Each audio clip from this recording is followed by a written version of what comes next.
প্রিয় চাষি ভাইরা আসসালামু আলাইকুম, কেমন আছেন সবাই? আশা করি ভালো আছেন।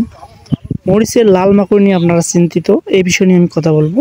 আমি যে ক্ষেতটা আজকে দেখাবো আপনাদেরকে, তো পুরো ক্ষেতটা অলরেডি লাল মাকড় দ্বারা জড়িত। দেখতে পাচ্ছেন একটি পাতাও ভালো নেই, হ্যাঁ, এই জন্য ফলনও কম। এই লাল মাকড়ের কারণে আপনাদের ক্ষেতটা দেখাই, কত সুন্দর একটা ক্ষেত, লাল মাকড় দ্বারা কীভাবে পাতাগুলো জর্জরিত হয়েছে আপনাদেরকে দেখাই।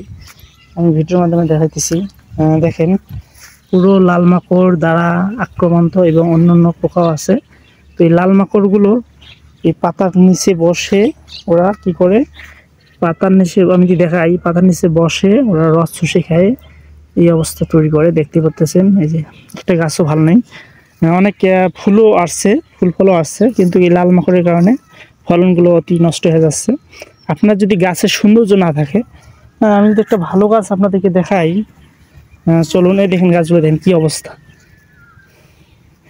এই যে একটা গাছ মোটামুটি আলহামদুলিল্লাহ ভালো, কিছুটা ভালো, এই জন্য মরিচও ধরছে মোটামুটি ভালো।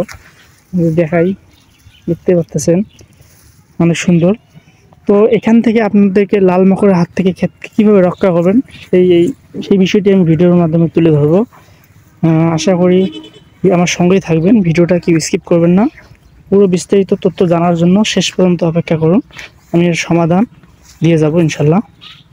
তো এই যে একটা গাছ কত সুন্দর, এটা লাল মাকড় নাই, মোটামুটি ভালো। আর এর পাশেই দেখেন, এর পাশেই এই গাছটা দেখেন কি অবস্থা, বুঝতে পারতেছেন। তো এখান থেকে আপনাদের এই ক্ষেতকে যদি এই লাল মাকড়ের হাত থেকে রক্ষা করতে না পারেন, তাহলে এত বিনিয়োগ করে, এত টাকা পয়সা খরচ ইনভেস্ট করে আপনাদের লাভ তো দূরের কথা, আপনার ক্ষতি হবে। এটা আপনাদেরকে মেনে নিতে হবে, আপনারা সঠিক ট্রিটমেন্ট যদি করতে না পারেন। তো দেখেন, ধরতেও আছে মরিচগুলো, অনেক অনেক ভালো ফলন। এগুলো লাল মাকড় যদি না থাকতো আরও সুন্দর ফলন হতো। তাহলে আপনাদেরকে এটা জানতে হবে আসলে লাল মাকড়ের সমাধানটা কি, এবং চিনতে হবে। লাল মাকড় চেনার উপায়, দেখবেন পাতা নৌকার মতো নিচ পাকে, অর্থাৎ কুকুরে যাচ্ছে, ঠিক আছে, কুকুরে যাচ্ছে। যে আমি যদি দেখাই, এই দেখেন, এইভাবে দেখেন, দেখাই আরও ভালো করে দেখাই। এই যে প্রত্যেকটা পাতা দেখেন নৌকার মতো কুকুরে যাচ্ছে, নিম্নমুখী হচ্ছে, তাহলে বুঝতে পারবেন আপনার জমিতে লাল মাকড় আক্রমণ করছে, ঠিক আছে। আরেকটা জিনিস দেখাই, সাদামাছি হলে আপনারা বুঝবেন কিভাবে।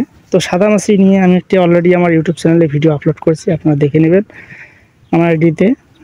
তো বুঝতে পারছেন এই গাছটা অনেক ভালো আছে। পাশের গাছটা দেখেন, সাদামাছি আক্রমণ যদি হয়, দেখবেন পাতা উপরের মতো টোপরা টোপরা হয়, অর্থাৎ নৌকার মতো উপরের পাশে হয়, তাহলে বুঝতে পারেন এটা সাদামাছির আক্রমণ। আর লাল মাকড় পাতা নিম্নমুখী হয়, কুকুরে যায়, হ্যাঁ, এটা বুঝতে পারেন লাল মাকড়।